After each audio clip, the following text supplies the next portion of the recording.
Hello l'équipe, c'est Maxime, bienvenue sur Pile et Face. Aujourd'hui, on va parler d'une nouvelle caméra 360 qui m'a été envoyée par la marque Insta360. Alors pour ceux qui connaissent pas ce type de caméra, je vais vous montrer quelques plans qu'on peut réaliser avec et ensuite on va parler à quoi ça sert, dans quelles conditions et on va surtout parler de cette nouvelle pépite.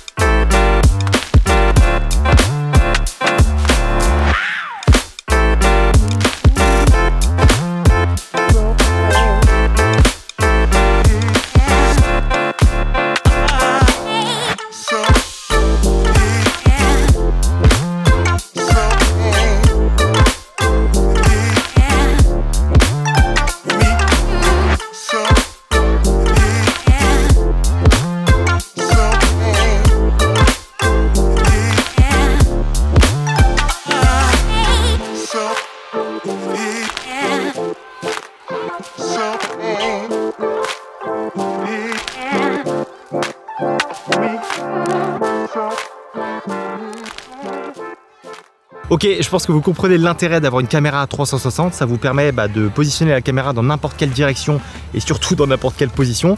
Et ensuite, vous allez pouvoir choisir l'angle de vue en post-production. Et en fait, c'est ça qui est fou, c'est que du coup, il n'y a plus du tout à se soucier de où est-ce qu'on va envoyer la caméra. On peut la mettre derrière nous, devant nous, sur le côté, peu importe. Et ensuite, en post-production, on va pouvoir choisir exactement l'angle qu'on trouve intéressant. Et ce que je trouve aussi plutôt pratique, c'est qu'on va pouvoir aussi faire des espèces de mouvements dans notre plan.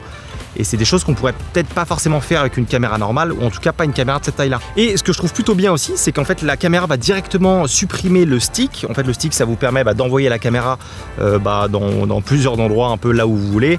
En général, vous avez plusieurs sticks, il y en a qui vont jusqu'à 3 mètres et c'est souvent celui-là que j'ai utilisé dans la vidéo. Et en fait, ce qui est trop cool, c'est que du coup, ça va supprimer le stick directement en interne dans la vidéo. Vous n'avez rien à faire en post-production. Et du coup, on a un peu l'impression comme si c'était quelqu'un d'autre qui vous filmait ou comme si c'était un drone qui vous suivait. Et ça, je trouve ouf parce que du coup, on a vraiment cette impression que comme si la caméra flottait. Et du coup, ça vous permet de faire des plans qui sont plutôt uniques et en tout cas que je trouve assez sympa à regarder. Bref, ça faisait hyper longtemps que je voulais avoir une caméra 360, simplement parce que ça va me faciliter la vie pour tout ce qui va être behind the scene pendant mes tournages ou alors même quand je vais en voyage et que j'ai pas envie forcément de me prendre la tête à où est-ce que je veux mettre la caméra. Donc forcément, je suis hyper content d'avoir reçu cette X3 d'Insta360 et du coup, on va la comparer à son grand-père, la X2, et on va voir un peu les petites différences qu'il y a entre les deux. Allez, on est parti. Ok, alors si on parle un petit peu des specs de cette nouvelle X3, déjà on va parler des capteurs, parce que là les capteurs ont légèrement augmenté par rapport à la X2. On passe à des capteurs qui font un demi-pouce, donc on en a 2 de chaque côté, ce qui veut dire que, entre guillemets, on a une meilleure qualité que la X2. Je vais pas vous mentir que j'ai pas vu une énorme différence non plus sur la qualité d'image, mais mine de rien on a un plus grand capteur, donc logiquement on a une meilleure qualité d'image. Par contre, la grosse nouveauté, ça va être le nouvel écran sur cette X3. Donc là on a un écran qui fait 2,29 pouces si je dis pas de bêtises, ce qui veut dire que déjà dans un premier temps, quand on va regarder les vidéos qu'on vient de filmer, ça va être, on aura beaucoup plus d'espace, donc on va pouvoir bien mieux voir ce qu'on vient de filmer et du coup avoir un retour vidéo beaucoup plus intéressant. Et pareil, quand on se filme par exemple en selfie, on a un retour vidéo direct et ça, je vous avoue, clairement c'est un game changer par rapport à ce qu'on avait sur la X2. En termes de qualité d'image, on peut filmer en 5,7K à 25 ou 30 images par seconde. On peut maintenant aller en 4K jusqu'à 120 images par seconde, alors que sur la X2 je crois que c'était limité à 50 images par seconde. Et on peut même surtout aller en 3K à 180 images par seconde. Donc maintenant on peut faire des bons ralentis avec une qualité 4K à 120 images par seconde, et ça pour le coup pour une caméra 360 c'est assez pratique, parce que quand on fait du sport, quand on va au ski, quand on fait des trucs en mer ou des choses comme ça, c'est quand même assez pratique d'avoir du ralenti. Également, on a la possibilité de faire des photos à 72 mégapixels, ce qui est une grosse nouveauté, et d'ailleurs je crois que c'est une des seules caméras actuellement à le proposer sur le marché. Moi je vous avoue que j'ai pas fait énormément de photos et je compte pas trop en faire avec une caméra 360, mais c'est là. Ok, donc maintenant on va parler un petit peu des profils d'image qu'on a dans cette caméra, parce que comme je le dis assez souvent, le profil d'image que vous allez choisir, ça va forcément jouer sur la qualité d'image et notamment dans le nombre d'informations que vous allez garder dans les hautes et dans les basses lumières. Donc cette caméra en a 3, on a standard, log et vivid. Je vais pas vous mentir que j'ai testé un peu du log et je trouve que c'est pas le profil d'image qui gère le mieux, on va dire, avec cette caméra là. Moi la plupart du temps j'ai utilisé le profil d'image vivid parce que c'est un profil d'image qui est un peu plus dynamique et qui permet de faire un peu moins de travail en post-production. Donc en termes de profil d'image, le profil Vivid fait très bien le travail, c'est un peu le compromis entre les deux et c'est du coup celui que je vous recommande d'utiliser. Aussi avec cette nouvelle X3, on a quand même une stabilisation qui est un petit peu mieux gérée je trouve que par rapport à la X2 et c'est surtout qu'on a également un espèce de verrou de l'axe de l'horizon, ce qui veut dire que vous pouvez filmer dans n'importe quelle condition, la caméra retournée en haut, en bas, vous avez toujours votre horizon qui sera plus ou moins droite. On a également un micro qui a été amélioré, donc je vais vous mettre un passage tout de suite de ce que ça donne quand je parle avec le micro. Ceci est un test de l'audio, on teste l'audio avec un petit peu de vent histoire de voir si vous m'entendez bien. Donc à vous de vous faire votre avis, moi je vous avoue que je ne vais pas l'utiliser en mode facecam parce que je trouve que le micro reste encore un petit peu en dessous, mais il a quand même été amélioré, donc de temps en temps ça peut dépanner. Aussi on va parler de l'étanchéité de la caméra, la X2 on pouvait aller jusqu'à 10 mètres, la X3 c'est à peu près la même chose, qu'on est toujours à 10 mètres, donc ça veut dire que vous allez pouvoir plonger votre caméra dans l'eau, dans la mer, un peu là où vous voulez, et la caméra va continuer à filmer. Ok, on va parler un petit peu maintenant des modes qu'on peut avoir avec cette nouvelle X3 et vous allez voir qu'il y a pas mal de nouveautés qui sont assez cool. Si jamais on n'a pas envie de se prendre la tête avec le recadrage avec une vidéo 360, ils ont sorti un nouveau mode qui s'appelle mono objectif et en fait ce nouveau mode va nous permettre d'avoir uniquement un seul objectif. Ça va nous donner un point de vue qu'on a un petit peu avec les action cam de manière classique, c'est-à-dire on voit un point de vue assez large mais du coup que d'un seul côté, donc ça c'est assez pratique, on n'a pas envie de se prendre la tête avec le recadrage de notre vidéo. Donc c'est ça que je trouve plutôt cool avec cette caméra là, c'est qu'on a une partie 3.6 comme on a vu juste avant et également c'est une caméra d'action qui peut ressembler du coup aux autres caméras d'action classiques qu'on a vu et c'est ça que je trouve trop bien, c'est qu'en fait on a deux caméras en une seule. On a également un nouveau mode qui s'appelle le mode Mi, donc là en fait ça va être simplement un mode qui va nous permettre de recadrer automatiquement sur le sujet, donc en général nous, donc si jamais vous avez un stick, vous allongez votre caméra un peu devant vous et vous pouvez la mettre du coup dans n'importe quel sens, il va toujours recadrer le plan sur vous, donc vous n'aurez rien à faire en post-production.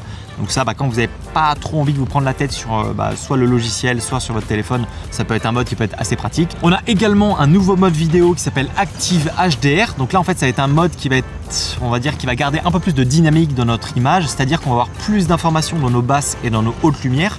Donc ça, je vous avoue que c'est un mode que j'ai énormément utilisé parce que je trouve que du coup la qualité d'image est un peu mieux dans ce mode là que par rapport au mode classique vidéo. Ok, alors deux nouveaux modes que je suis hyper content qu'ils aient intégré ça dans cette nouvelle X3. Le premier, en fait, il va nous permettre, quand on appuie sur Rec, il va enregistrer 15 à 30 secondes avant qu'on ait appuyé.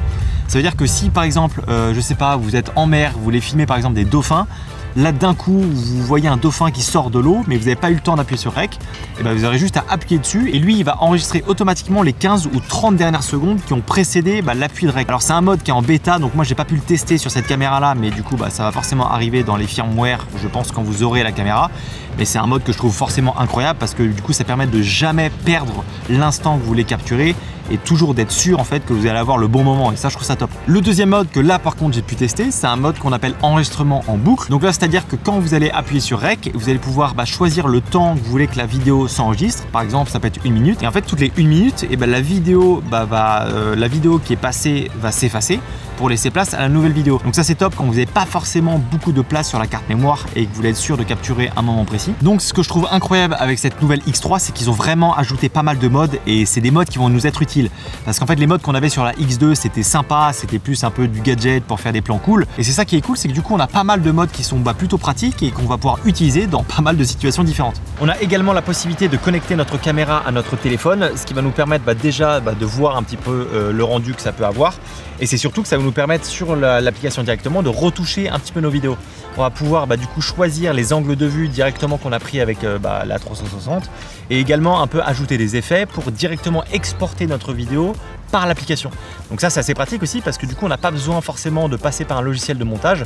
On peut le faire et on le verra juste après, mais on peut déjà tout faire, le montage qu'on veut, les effets qu'on veut directement dans l'application. Donc ça c'est plutôt cool. Et sinon si jamais on n'a pas trop envie de se prendre la tête à faire du coup le montage de la vidéo 360 sur notre téléphone, on a deux options. On a soit on peut passer par le logiciel bureau que propose directement Insta36. C'est un logiciel qui fonctionne plutôt bien et qui a forcément été optimisé pour ce type de vidéo. Donc je vous avoue que c'est assez facile et intuitif quand même à faire le montage. Ou sinon l'autre option qu'on peut avoir, c'est que maintenant Insta360 a proposé des plugins qu'on peut avoir sur Premiere Pro et sur Final Cut et qui va nous permettre de retoucher la vidéo 360 directement dans notre application de montage préférée. Donc je vous avoue que ça marche pas mal. Je pense que c'est pas le plus optimisé parce que du coup ça bug un peu plus.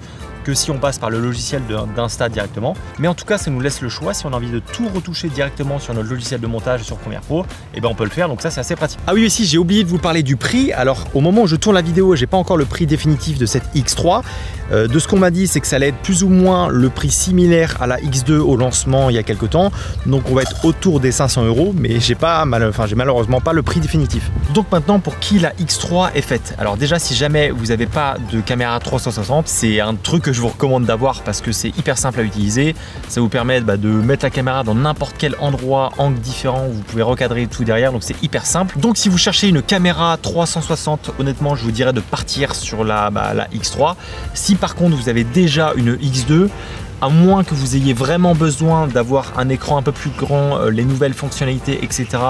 Bah oui, là vous pouvez passer sur la X3 si jamais vous avez le budget, mais je pense pas que ça soit non plus nécessaire si vous avez déjà une X2. Par contre, si jamais vous n'avez pas de caméra 360, là ça va vous être utile parce que vous allez pouvoir faire des plans qui sont un peu uniques, pouvoir la tester dans certains endroits différents et surtout celle-ci avec les différents modes qu'on peut avoir, vous allez voir que ça va quand même pas mal vous être utile. En tout cas, moi personnellement, j'adore cette caméra, elle va m'être utile dans pas mal de situations différentes, que ce soit pour mes behind the scenes, quand je pars en voyage ou voilà, quand j'ai pas envie trop de me prendre la tête avec le cadrage, c'est surtout celle-là que je vais utiliser. Maintenant, je pense pas que je vais l'utiliser de manière professionnelle avec mes clients, simplement parce que je trouve que la qualité d'image est forcément un petit peu en dessous, c'est normal, on n'y est pas encore, mais on y va de plus en plus. Mais pour tout ce qu'elle propose, honnêtement, je sais que c'est une caméra que je vais garder pendant pas mal de temps, je vais pouvoir l'utiliser dans plein de situations différentes. Donc très content d'avoir cette petite caméra qui se glisse dans la poche. Ça, c'est une poche.